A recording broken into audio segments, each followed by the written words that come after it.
Magaaga Minneapolis waxaa jirto siyaabo fara badan oo loogu raaxaysan karo cimilada. 6 bilood oo dambe waxaa isbedeli doona muuqaalka dabiiciga ee cimilada. Baraf fara badan oo dhaca ayaa ka dhigi kara wax kasta oo dhaqaaqo waxaan socon karin. Magaalada Minneapolis waxa ay leedahay jidad dhererkoodu dhan yahay 1,500 mayl oo kala ah wadooyin parkways iyo jidad xaafadaha dhex maro. Xaqiiqadu waxay tahay waa jidad dhererkoodu dhan yahay 3,200 mayl oo u baahan in barafka laga xaaqo.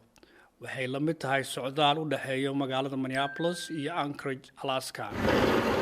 Xaaqidda barafku wuxuu fududeen socdaalka, isla markaana magaaladu waxay noqon meel ammaankeedu sugan yahay. Marka ay dhacaan arrimo degdeg ah, waxaa loo baahan yahay in gawaarida gurmadka sida ambulansiga, booliiska iyo dabdamisku guri iyo ganacsi kasta ee ku yaal magaalada si dhaqso leh u gaaraan. Marka waxaa loo baahan yahay in jidadka barafka laga xaaqo.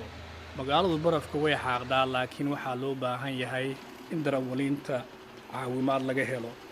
Markuu baraf dhaco, waxaa lagu dhawaaqi karaa gurmad baraf degdeg ah oo shaqaaluhu barafka jidadka uga xaaqayaan.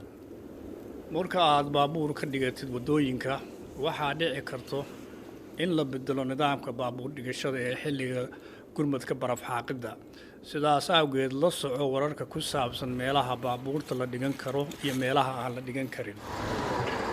Xusuusnow, xitaa hadday aanay jirin gurmad baraf xaaqid ah, shaqaalaha magaaladu waxay ka shaqayn karaan ammaanka wadooyinka magaalada. Si aad warbixin dheeraad ah u heshid, booqo bogga internetka ee magaalada Minneapolis.